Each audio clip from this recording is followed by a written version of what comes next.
ఎదురు చూసి చూసి నీ కళ్ళు కాయలు కాయాలి మంజు. ఈ రాజేశ్వరి చివరికి పెళ్లి జరగకుండా చేస్తుందా ఏంటి? అయినా ఆయన గారు వచ్చి ఏం చేస్తారు? పెళ్లి కూతురు పెళ్లి కొడుకు రెడీగా ఉన్నారు. పెళ్లి జరిపించడానికి పంతులు గారు సిద్ధంగా ఉన్నారు. అక్షింతలు వేసి దీవించడానికి పెద్దలం మనం అందరం ఉన్నాం. ఇంకా ఈ ఊరి పెద్దతో ఏం పనుంది? ఊరికంటూ కట్టుబాట్లు ఆచారాలు ఉంటాయి కదండి. మా ఊరి ఆచారాన్ని కాదని మీరు పెళ్లి చేస్తారా?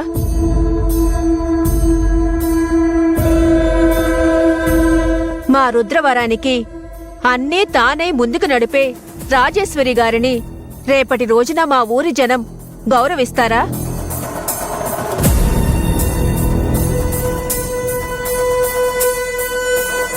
అది కాదండి. అసలు పెళ్లి జరిపించాల్సిన పెళ్లి పెద్ద రాకపోవడం ఏంటి? అదే సత్య, నాకు అర్థం కావడం లేదు. ఈ ఊళ్ళో ఎన్నో పెళ్లిళ్ళు చేస్తూ ఉంటారు. మా రాజేశ్వరి పెళ్లి కూడా ఇక్కడే జరిగింది.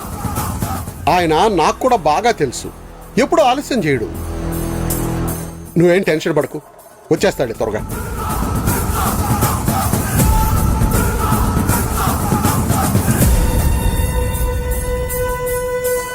అయ్యా, మీరెవరూ కంగారు పడకండి. పెళ్లి పెద్దవారు వచ్చేస్తారు. ముహూర్తానికి సమయం ఆసన్నమైంది. ముందైతే మీరందరూ రండి. పదండి. పదమని రండి.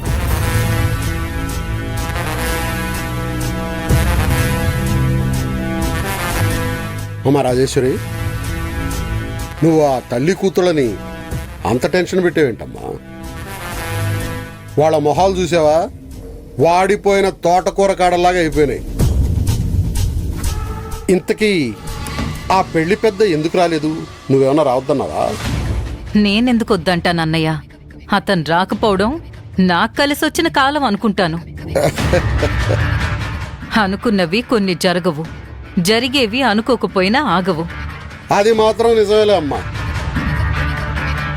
ఆ సత్య కూడా ఆ పెద్ద మనిషి గురించే ఆలోచిస్తున్నాడు. పైగా కంగారు పడుతున్నాడు కూడా. ఊరి పెద్ద వచ్చినట్టున్నాడమ్మా. పద వెళ్దాం.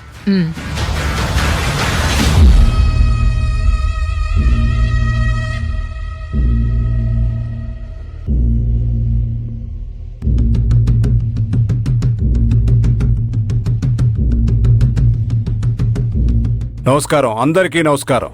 నమస్కారం.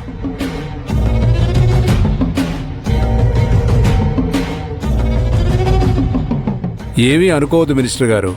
మా గుమస్తా టైం తప్పు చెప్పాడు. బయలుదేరే సమయానికి రాహుకాలం వచ్చింది. మంచి ముహూర్తం చూసుకోకుండా ఇంట్లో నుంచి బయలుదేరలేం కదా. మీ అందరినీ ఎదురు చూసేలా చేసి ఇబ్బంది పెట్టాను. మీరు ఈ ఊరికి పెద్ద మనిషి. మీ చేతుల మీదుగా ఎన్ని జంటల్ని కలుపుంటారు, ఎంతమంది జీవితాల్ని నిలుపుంటారు. మీరు ముందు జరగాల్సిన కార్యక్రమం గురించి చూడండి. ఇదేంటి రాజేశ్వరి గారు, ఈ ప్లాన్ కూడా ఫ్లాప్ అయిందా?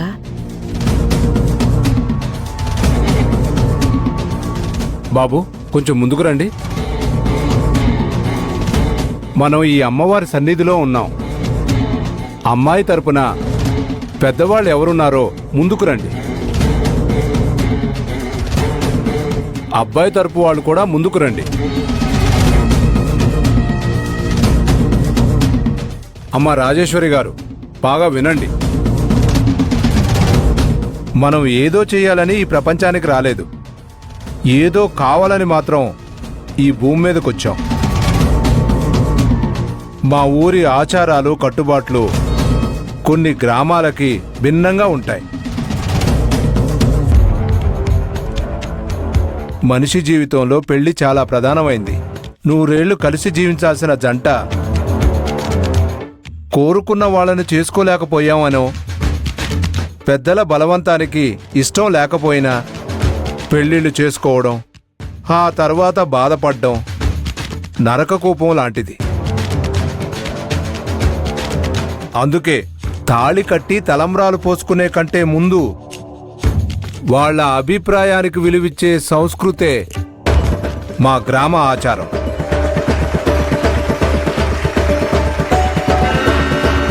మీ రెండు కుటుంబాలకి ఈ పెళ్లి ఇష్టమా లేదా అవతలి వాళ్ళు మా అబ్బాయిని చేసుకోవాలి అని ఒత్తిడి ఏమైనా తెచ్చారా? మీరు నిరభ్యంతరంగా చెప్పండి. మమ్మల్ని ఎవరూ బలవంతంగా ఇబ్బంది పెట్టలేదండి. మనస్ఫూర్తిగా మాకీ పెళ్లి ఇష్టమే. ఇప్పుడు మీరు చెప్పండి. నాకు ఈ పెళ్లి మనస్ఫూర్తిగా ఇష్టమే. అమ్మా రాజేశ్వరి, నువ్వు చెప్పు. అసలు పెళ్లి ఏర్పాట్లు చేసిందే తను. అయినా సరే మినిస్టర్ గారు, తను అందరి ఎదుట అభిప్రాయం చెప్పాల్సిన అవసరం ఉంది. నా కొడుకు సంతోషంగా ఉండాలి. నాకు ఇష్టమే.